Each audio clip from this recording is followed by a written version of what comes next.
దామోదర రాజనరసింహ గారు ఏమన్నారు, మొత్తం రెడ్డిల పెత్తనం నడుస్తా ఉంది, నేను మా అంటే ఒక 2-3 సార్లు హెలికాప్టర్ ఎక్కినా, వీళ్ళు ఊరుకూరికనే కోమటిరెడ్డి కావచ్చు, ఉత్తమ్ కుమార్ రెడ్డి కావచ్చు, ఇంకొంతమంది రెడ్డిలు ఊరుకూరికే ఉత్తుగా హెలికాప్టర్ తిరగబట్టే, హెలికాప్టర్ ని వాడబట్టే అని చెప్పి దామోదర రాజనరసింహ గారు చెప్పబట్టే అక్కడ ఆ విషయాన్ని చిన్న చిన్న పత్రికల ఈ పేపర్ల ద్వారా వీళ్ళు కావాలని బయట స్ప్రెడ్ చేసి మళ్ళీ అట్లా అదొక వార్త అయిపోయింది. ఏదో ఒక సెన్సేషన్ కావాలి కదా, మరి మాకు కూడా కావాలి, సాటిలైట్ కూడా కావాలి, మరి ఇటువంటి మంత్రులు అట్లా మాట్లాడితేనే కాంట్రవర్సీ అవుతుంది. సరే ఇది ఇలా ఉంటే మరి దీనికి దానికి ఏంది శ్రావ్య సంబంధం అంటే, వీళ్ళు హెలికాప్టర్ ఎక్కిరు, నిజామాబాద్ ఎస్కాట్లు వేసుకొని మంత్రులు పోతే ఎంతసేపట్లో పోతారండి?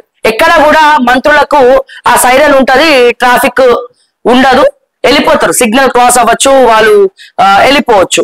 ఎమ్మెల్యేల కారు ఎమ్మెల్యేలే వీళ్ళు స్టిక్కర్లు పెట్టుకొని పెత్తనం చెలాయించంగా లేదు, ఇక మంత్రులు ఎస్కాట్లో కుయ్యి అని వెళ్ళిపోరా?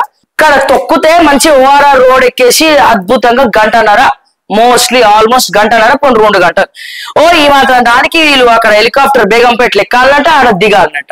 నాకు ఇక మీకు నిన్న ఏమైందనుకున్నా, నిన్న పొద్దున సభ, ఈ సభలో ఏం మాట్లాడుకున్నారని దానికంటే ముందర ఒక్కసారి నా హెలికాప్టర్ విజువల్ చూద్దాము.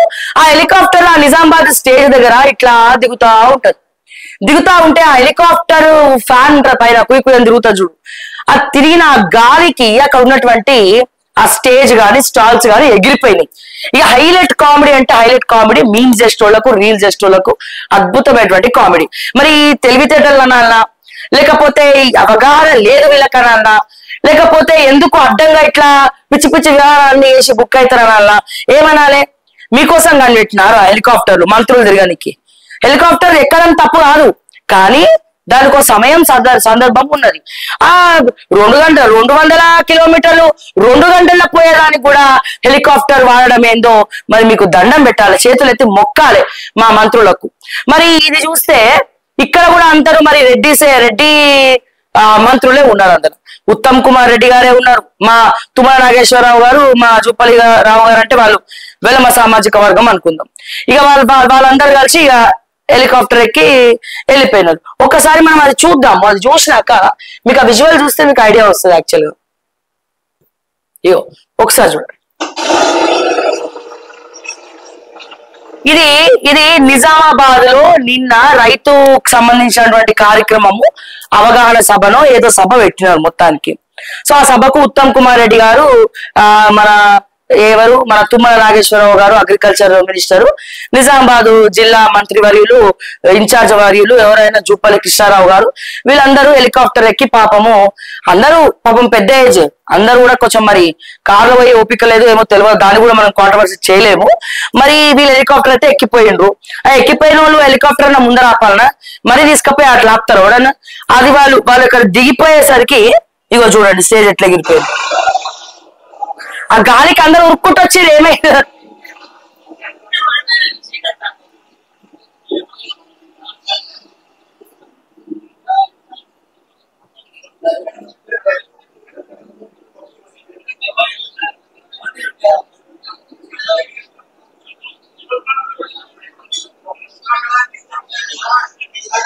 అల్లా కల్లోలం అయిపోయింది. ఎవరైనా చూస్తే ఎవడో బాంబు వేసిండో, బాంబ్ బ్లాస్ట్ జరిగిందో అనుకుంటారు అక్కడ.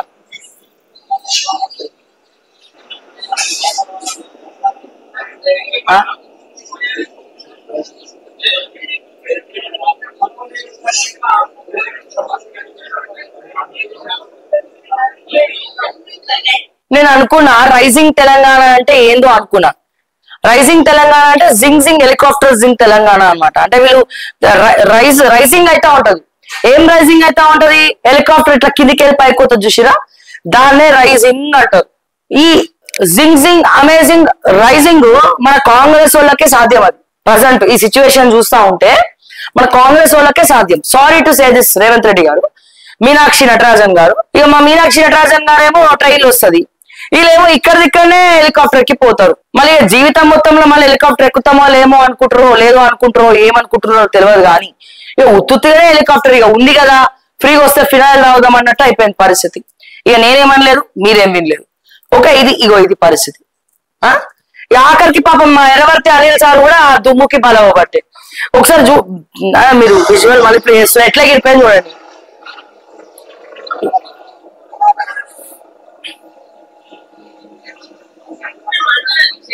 ఆ,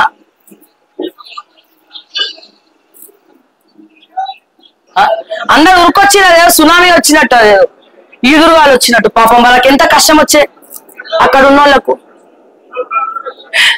మేము వచ్చినామని తెలియాలి కదా అందరికి. ఓకే, సో ఇది పరిస్థితి ప్రజల కాంగ్రెస్ లా ఇట్లుంటది మన వాళ్ళతోని. ఆ ఎంత ఘోరం అంటే ఇది never never before ever after. ఇది మన వాళ్ళ తీరు never before ever after. So ఇటువంటి హెలికాప్టర్ ల్యాండింగ్ ని మనం ఇప్పుడే చూస్తా ఉన్నాం. ఇది జింగ్ జింగ్ అమేజింగ్ రైజింగ్ తెలంగాణ ఇది. సో రైజింగ్ అంటే ఏంది, మంత్రులు ఇంకా నయం ఆ సెక్రటేరియట్ కూడా హెలికాప్టర్ దిగలేదు.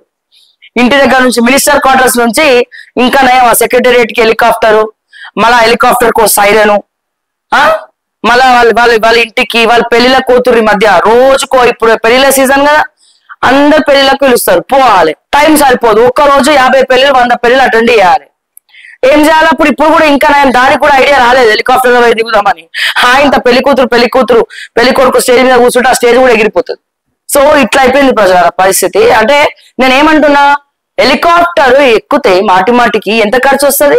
ఒక పక్క పైసలు లేదంటారు, బడ్జెట్ లేదంటారు, మొత్తం నిల్లు ఖాళీ అంటారు, లంక బిందెలు లేవు అంటారు, అసలు 6 గ్యారెంటీలు ఎగ్జిక్యూట్ చేయడానికి డబ్బులు లేవంటారు, కళ్యాణ లక్ష్మి తులం బంగారం ఏమైందంటే డబ్బులు లేవంటారు, మరి రైతన్నలకు రైతు బంధు వేయండి సార్, రైతు భరోసా వేయండి సార్ అంటే డబ్బులు లేవంటారు, సగం మందికి వేస్తారు, సగం మందికి ఆపుతారు, రుణమాఫీ చేయమంటే సగం మందికి చేస్తారు, సగం మందికి ఆపుతారు.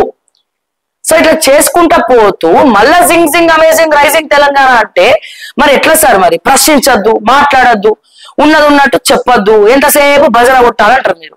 ఎట్లా పాసిబుల్ అవుతుంది? మీరు ఏమంటే 2 మంచి పనులు మేము భజన చేయాలంటే 2-3 మంచి పనులు చేయాలి కదా. ఇప్పుడు మీకు భజన చేసుకుంటా కూర్చుంటే మా దగ్గరకు వచ్చి కొడతారు మరి పబ్లిక్.